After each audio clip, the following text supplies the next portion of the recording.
Canal 9, en partenariat avec le service cantonal de la santé publique, Addiction Valais et Promotion Santé Valais, vous présente l'Antidote.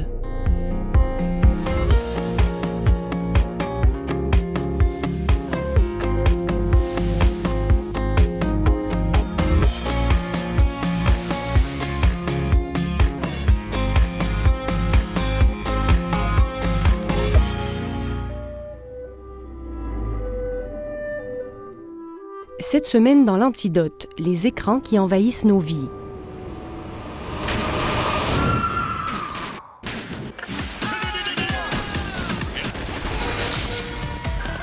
L'ordinateur, la télévision, les smartphones, on les utilise au travail, à l'école, à la maison.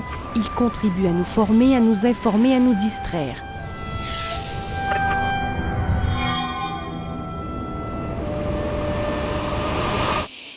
Nous passons en moyenne 20 heures par semaine devant un écran, alors les parents s'inquiètent, les adolescents qui sont nés avec les écrans sont plus à l'aise qu'eux avec les nouvelles technologies et ils passent 18 fois plus de temps devant un écran qu'ils ne passent de temps à discuter en famille.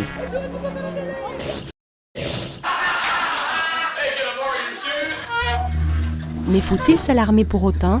Les écrans ont-ils une influence négative sur la santé des jeunes, sur le sommeil par exemple? Une chose est sûre, les écrans soulèvent beaucoup de questions, et pas seulement pour les parents.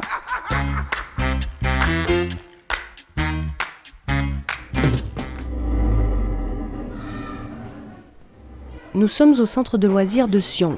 De jeunes adultes nous retrouvent pour aborder le thème des écrans. Excusez-moi, je réponds juste au téléphone. Ah bah ça y est, hein, ça commence déjà. Ciao. Pas de soucis, ça marche. Pas de problème. À toutes.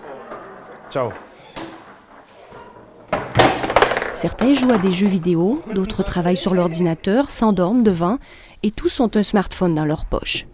Même s'ils sont les premiers et certainement les plus grands utilisateurs d'écrans de toutes sortes, ils sont aussi les premiers à en ressentir les effets. Je fais 45 minutes si j'attends l'interco.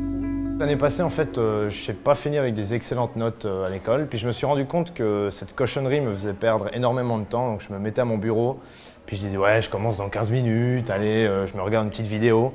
Puis tout d'un coup, c'était 9h30, puis voilà, c'était un peu tard. Donc du coup, j'ai décidé de remettre un peu la chose en question, puis je le mets de plus en plus de côté dès que je peux, quoi. Les vies privées qui tournent en 2 secondes, il y a une fille qui fait l'erreur de prendre une photo qu'elle aurait pas dû, un garçon qui est un peu crétin sur les bords, qui envoie un pote, et puis sa vie, elle est détruite. Mais on reçoit des trucs que jamais on aurait voulu recevoir. Enfin, moi, ça m'est arrivé d'avoir une vidéo, dire c'est quoi, d'allumer, et puis de supprimer sans même regarder la suite, quoi. Je trouve quelques gens, quand ils jouent, après ils jouent vraiment longtemps, après c'est aussi le langage qui change, ils utilisent des mots vraiment de n'importe quoi. Et aussi sur le comportement, quelques-uns ça rend violent. Au fil des discussions, nous leur soumettons une vidéo qui circule beaucoup sur le net. C'est l'histoire d'une femme qui s'est un jour retrouvée sans téléphone. Elle en a fait un petit film.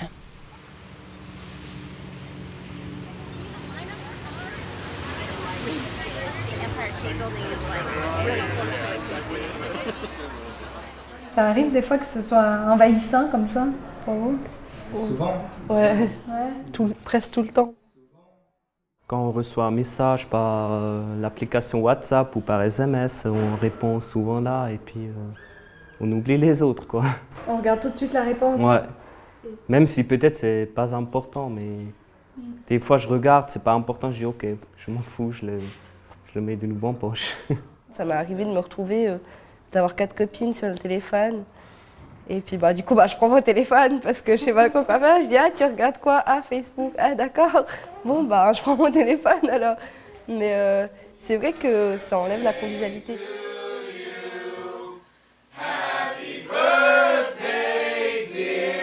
On prend toujours des photos ou des films ou pour se créer des souvenirs. Mais au final, le réel souvenir, on l'a plus vraiment vécu.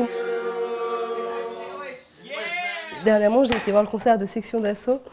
Et au bout d'un moment, je me suis rendu compte qu'en fait, je les regardais à travers l'écran de mon attel pour être sûre de bien les filmer. Puis qu'au final, c'était comme si j'étais derrière ma télé. Puis j'ai trouvé ça vraiment dommage. Ces jeunes adultes ont un regard critique face aux écrans. D'un côté, ils reconnaissent que ce sont des outils fantastiques. De l'autre, ils en ont marre de cette emprise continuelle, illimitée et à portée de main. Mais derrière eux, les petits frères ou les petites sœurs en redemandent. Léon Irvine a 12 ans. Il est en première année du cycle, il a un iPad, il a accès à la maison à un ordinateur, une console et il est adepte de jeux vidéo. C'est un jeu d'action, il faut être super habile dans ses touches, il faut être vachement coordonné.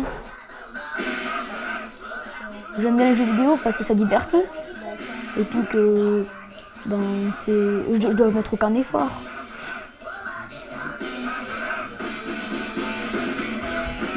C'est quel genre de jeu que tu joues? Des jeux de plateforme, d'action et un peu de stress quoi.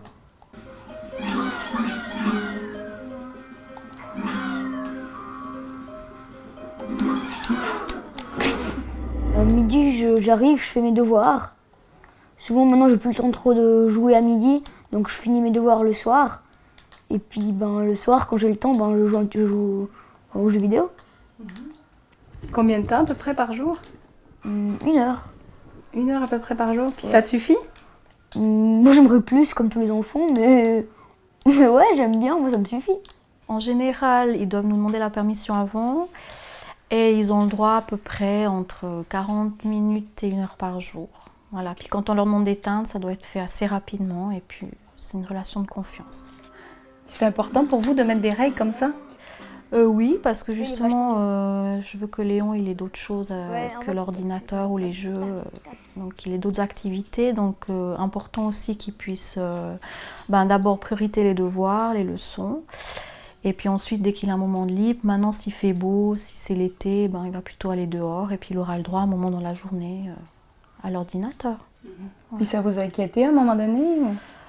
Moi, ça ne m'a pas inquiété dans le sens que je vois qu'il fait autre chose aussi. Donc, il n'y a pas que ça dans sa vie. Voilà. Et puis qu'à l'école, ça se passe bien.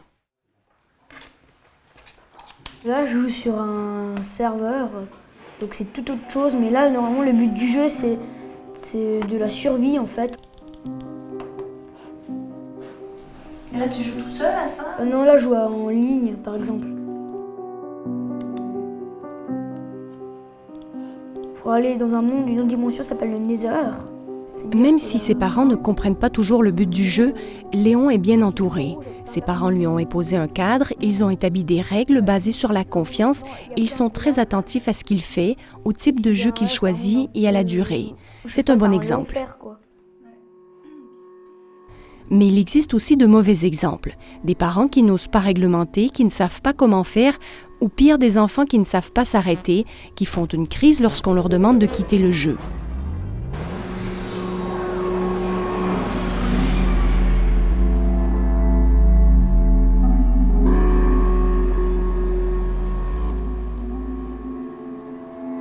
Pour mieux comprendre ce phénomène, nous nous rendons à Paris chez un spécialiste des écrans. Serge Tisseron s'est battu contre les chaînes de télévision pour les enfants de moins de 3 ans. Il est à l'origine de la règle des 3-6-9. Pas de télé avant 3 ans, pas de jeux vidéo avant 6 ans et pas d'Internet seul avant 9 ans. Il reçoit aussi beaucoup de jeunes amenés dans son cabinet par leurs parents. Il faut les lui relever. Il y a d'abord l'idée d'une activité exclusive de tout autre. Un ado qui lit tout le temps, pour les parents, c'est un ado qui court un grand danger parce qu'il ne va plus va plus faire du sport, il risque de ne pas faire ses devoirs de physique ou de mathématiques, donc c'est les parents. Mais alors dans le cas des jeux vidéo, il y a encore autre chose, c'est le fait que ces jeux, les parents ne les ont pas joués, puisqu'ils ont été inventés après que les parents aient fini leur adolescence. Et donc du coup, il y a l'idée que les jeunes vont leur échapper. Non seulement ils courent le risque d'oublier d'avoir des activités importantes pour leur avenir, mais en plus, il y a le risque qu'ils leur échappent. Et d'ailleurs, c'est un petit peu la même chose qu'avec la lecture, puisque beaucoup de parents ont craint qu'en lisant des livres, leurs enfants adoptent une morale, des valeurs, des comportements différents de ceux que leurs parents avaient voulu leur inculquer. C'est une perte de contrôle. Perte de contrôle sur les valeurs et les repères inculqués à l'enfant. Alors dans le cas des jeux vidéo, c'est encore pire puisque c'est l'influence des images. D'ailleurs, beaucoup de parents pensent que les images auraient un pouvoir encore plus fort que la littérature d'imposer des valeurs. Le lecteur je vais dire une bêtise, mais je la dis telle que je l'entends, le lecteur serait actif, le joueur de jeux vidéo ou le spectateur de télévision serait passif. Et donc du coup, quand on est actif, on pourrait mobiliser ses défenses pour ne pas adopter les valeurs qui sont dans le livre qu'on lit, mais quand on regarde la télé, quand on regarde un film, quand on joue à une vidéo, on serait passif, et donc les valeurs véhiculées par le film, la télé, rentrerait dedans et s'imposerait à nous sans même qu'on s'en rende compte. Donc, vous voyez, il n'y a pas seulement l'idée qu'il y aurait un support qui serait concurrent des valeurs des parents, mais en plus que ce support pourrait être plus fort encore que les parents parce qu'il serait séducteur, le pouvoir de séduction des images.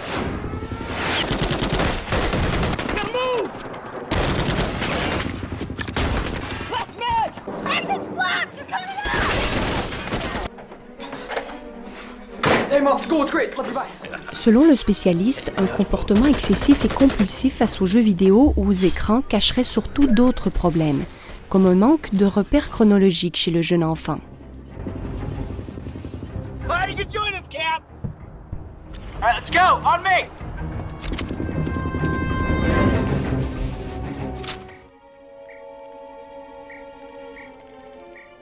Quand on demande à un enfant de raconter quelque chose qu'il a vu ou un jeu vidéo auquel il a joué, la plupart des enfants vont répondre en donnant une image ou en donnant quelques images.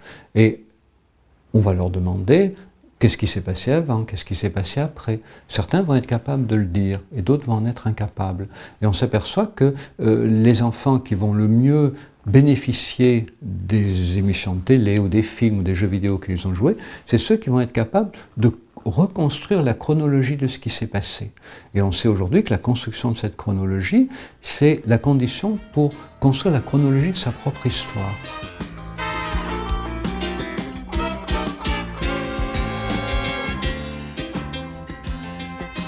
L'enfant commence à construire ses repères temporels dès les premiers mois de la vie, mais le moment où il va pouvoir commencer à les expliciter, c'est vers entre 6 et 8 ans, où l'enfant va pouvoir commencer à établir ses liens logiques dans sa propre histoire. C'est le moment où l'enfant va poser des questions sur ce qu'il était quand il était petit et qu'est-ce qu'il va devenir quand il va être plus grand.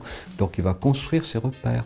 Donc du coup, on voit aujourd'hui des enfants malheureusement qui ont été mis très tôt devant les écrans, notamment les écrans de télévision. Beaucoup trop d'enfants regardent trop la télévision dans leurs premières années de la vie. Et donc du coup, ces enfants-là n'ont pas eu suffisamment de temps pour jouer. Et en jouant, l'enfant justement construit ses repères d'avant, de pendant, d'après. Donc pas assez de temps pour jouer, trop de temps devant les écrans. Du coup, ces enfants ne maîtrisent pas les liens chronologiques et les liens logiques. Et quand ces enfants vont devenir plus grands et qui vont continuer à regarder la télé, qui vont jouer aux jeux vidéo, eh bien, ils vont le faire d'une manière qui va être complètement déstructurante pour eux. Ils vont rentrer dans ces espaces sans aucun recul. Parce que le premier recul, c'est un repère chronologique.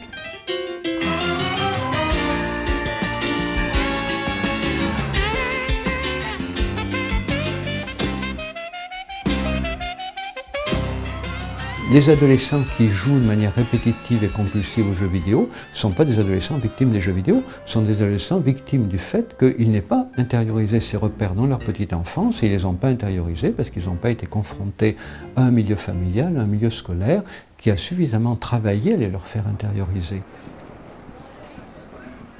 Nous retrouvons Colline à la sortie de l'école. La jeune étudiante a reçu une tablette récemment qu'elle utilise pour jouer, pour s'informer et même pour s'endormir devant un épisode d'une série. Elle passe en moyenne 2 heures par jour devant un écran en semaine et le double le week-end. Comme elle, plusieurs jeunes passent du temps sur les écrans après l'école avant de s'endormir. Pourtant, les écrans n'ont pas la réputation de favoriser le sommeil. Ils font plus les hot dogs, ils font plus... Il n'y a plus l'essentiel.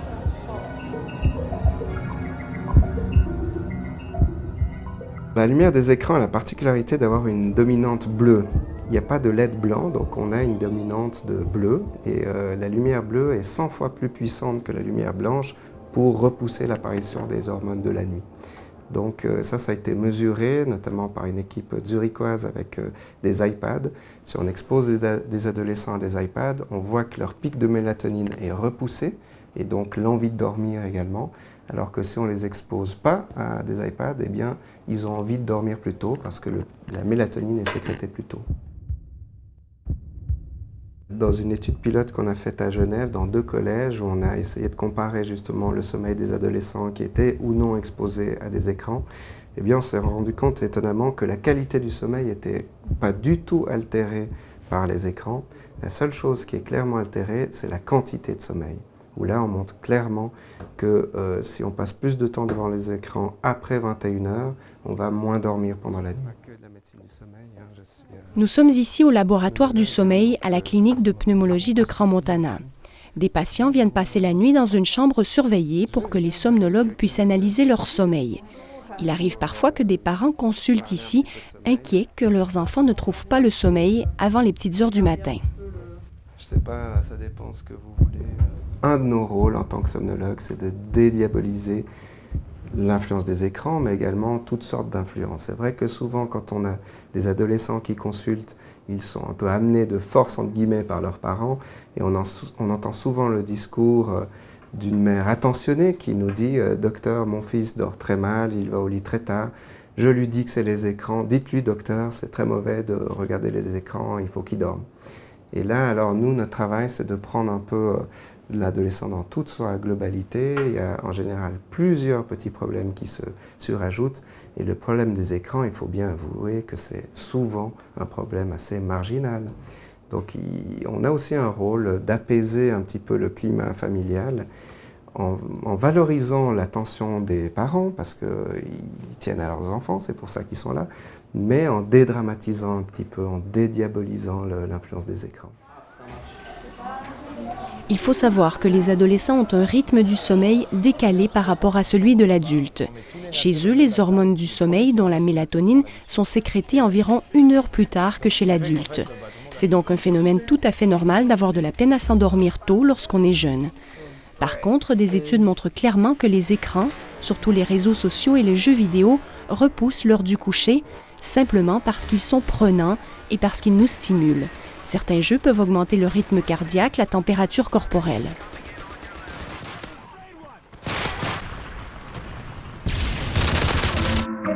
Pourtant, le sommeil est extrêmement important à cet âge. C'est en dormant que la mémoire se consolide, par exemple. Et le rôle des professionnels est d'en faire prendre conscience aux jeunes. Parce que d'interdire les écrans n'est pas la bonne solution. L'élément extrêmement nouveau de ces 5-7 dernières années, c'est de comprendre comment, de manière fine, se forme le cerveau. Aujourd'hui, on sait que le cerveau continue de se former jusqu'à 22 ans, il crée des connexions nouvelles, et surtout, on est avec trop de fils.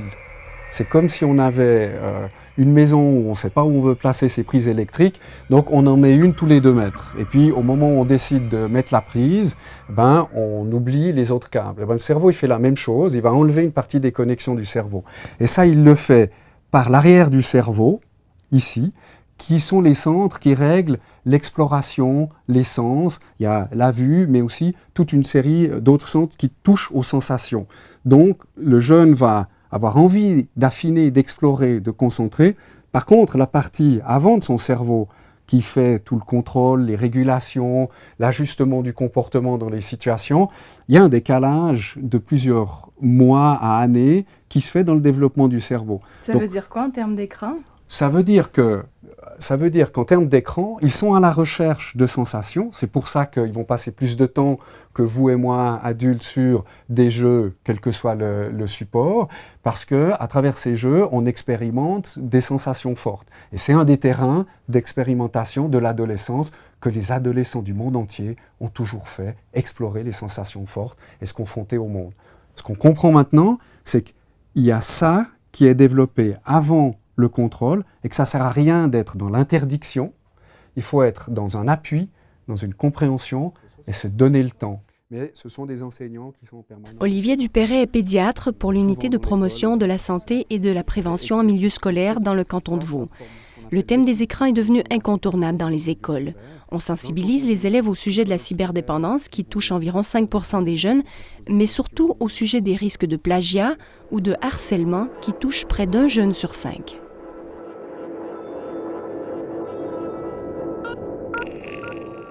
Un élément qui est nouveau, c'est ce cyberharcèlement. Le harcèlement entre les pairs, il a toujours existé sous une forme ou une autre. La grande nouveauté là, c'est que il n'y a plus d'espace de tranquillité pour le jeune qui se fait harceler. Avant, je me faisais embêter dans la rue, dans la cour de l'école, mais j'arrivais chez moi, j'avais un moment, un lieu où j'étais tranquille. Ça se passe à n'importe quelle heure, je peux voir ça à 10 h le soir dans ma chambre, il n'y a plus de barrière, c'est extrêmement toxique. Deuxièmement, c'est plus difficile d'insulter quelqu'un de vive voix que d'écrire un texto injuriant ou de mettre une photo inappropriée sur un blog ou de la balancer dans un tweet. Il y a un accès, un seuil abaissé finalement à travers ça. Et ils ne réalisent pas en général l'impact qu'ils ont. Et ça touche en fonction des études, on a des études qui citent que 5%, mais c'est plutôt des anciennes. À l'heure actuelle, c'est à peu près un jeune sur 4, un jeune sur 5 qui est touché par le phénomène du cyberharcèlement, soit comme victime, soit comme auteur, soit les deux. Et ça, c'est un de nos grands soucis. Majeur. Et ça, c'est un de nos grands soucis à l'heure actuelle, parce que ça a un impact sur la qualité de vie des jeunes, ça a un impact sur la scolarité. Une partie finissent par ne plus vouloir aller à l'école, une partie des absentéismes sont liés à ça. Et puis, il y a malheureusement ces situations dramatiques où ils finissent par s'enlever la vie, tellement ils sont en souffrance et qu'ils ne voient pas d'autre solution.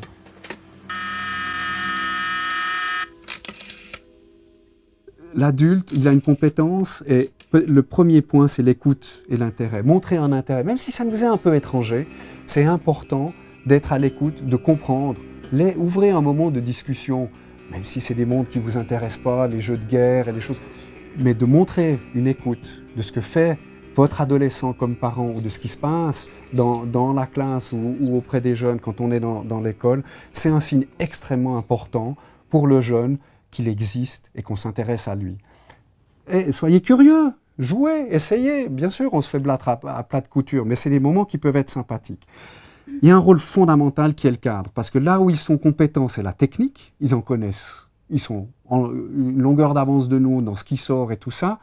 Par contre, sur les choses de la vie, ils sont en train d'apprendre. Et nous, on a un rôle comme adultes absolument important de recadrer.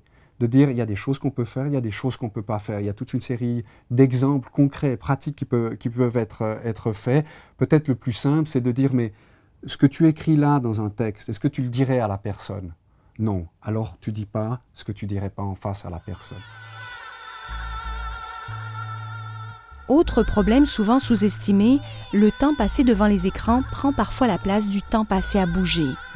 Alors même si un jeune est passionné par les réseaux sociaux ou qu'il regarde toutes les émissions de télé-réalité, il ne faut pas qu'il oublie de sortir, de bouger, parce que toute une série de problèmes morphologiques peuvent alors survenir. Bonjour Céline. Bernard Ebenneguer voit de plus en plus de gens qui présentent des douleurs directement liées à l'utilisation des écrans. Il reçoit aujourd'hui Céline Mayor, 18 ans, pas de traumatisme apparent, mais des douleurs à la nuit. C'est assez typique ça. Hein. Tu peux le poser là, puis tu viens t'asseoir. Viens t'asseoir, on va regarder. Hein, ouais, les lunettes aussi, si tu peux, ça m'arrange bien. Ouais. Tu laisses les lunettes, assieds-toi.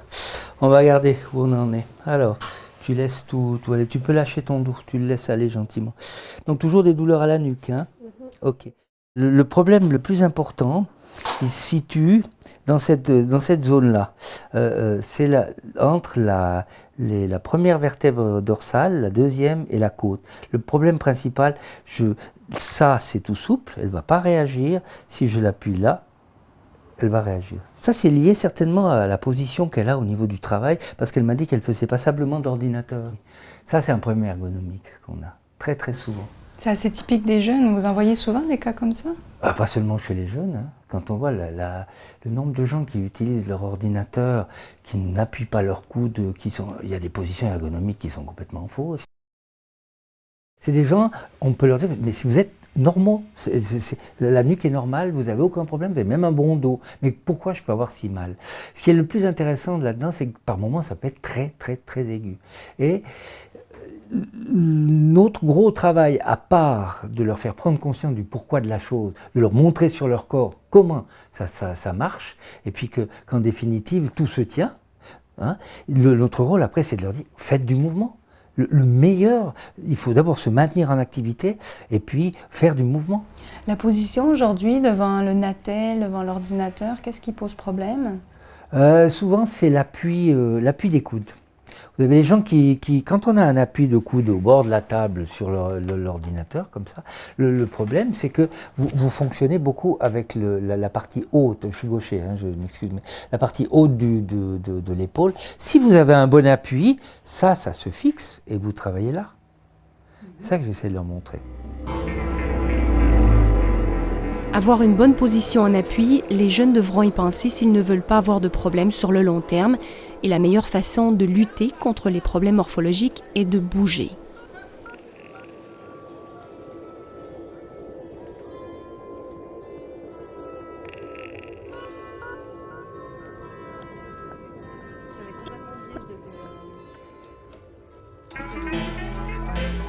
Finalement, comme parents, il faut rester curieux face aux écrans qui passionnent tant les adolescents. S'intéresser, mais aussi mettre des règles claires dès le plus jeune âge, éviter d'exposer les enfants trop tôt aux multimédia, respecter les âges limites, se préoccuper du harcèlement sur Internet. Et puis, comme adolescent, il faut rester critique, se poser des questions, discuter avec ses parents ou des personnes de confiance si l'on rencontre un problème lié aux écrans. Tout ça pour profiter pleinement des aspects positifs de ces nouvelles technologies. Merci de votre fidèle présence et à la semaine prochaine, à travers votre écran bien sûr.